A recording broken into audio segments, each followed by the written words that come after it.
This may look like the US Army is on the streets, but in fact these are militiamen with their own alarming agenda. We were witnesses to this extraordinary development, a major US city in the hands of self-confident and heavily armed militias, with police and civic leaders nowhere to be seen. It was a brazen show of strength with an unmistakable message that there are new sheriffs in town. Rioting and burning and looting is not going to answer that question. Angry Viking is a militia commander who told me he wants dialogue. And we're here just to protect the building. That's it. And we're here to do this. Meet and talk. You was gonna allow it to happen. But that dialogue quickly descended into furious arguments. Black Lives Matter activists, who have held a vigil here for 100 days, say the militias are a pure provocation. Tired, exhausted, worn out. What else do you want me to say?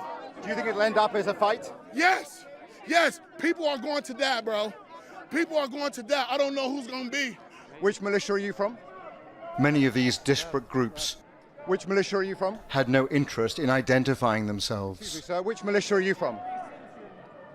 We are all Americans here. We're all Americans here. We're all here for the same. We're all here actually against you is what we're here against. You're impeding me from moving my group that way right now, are you not? Yes, you are. I'm asking you what you're doing here on the streets of this city. Well, first off, you're not American.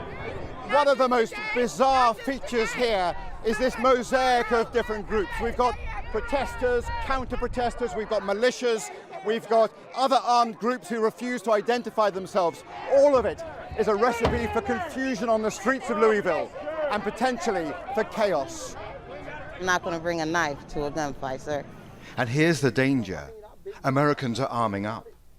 Nadia Ford, a grandmother, arrived here with multiple weapons to confront the white militia.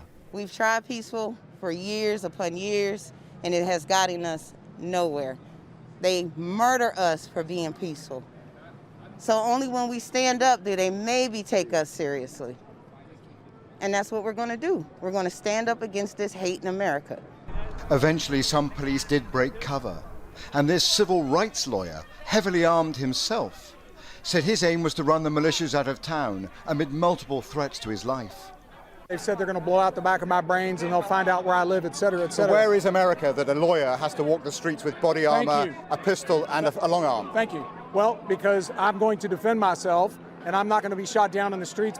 America's militias are emboldened at this volatile moment, emerging out of the shadows in a way I have never seen before. When I move you to the street, you will load your weapon. A few miles up the road, we saw a whole new phenomenon. Y'all say you soldiers? An African-American militia with hundreds of troops. They have a black nationalist agenda. Hand on the shoulder of the person in front of you. It's as much a cult All right, take. as a military formation.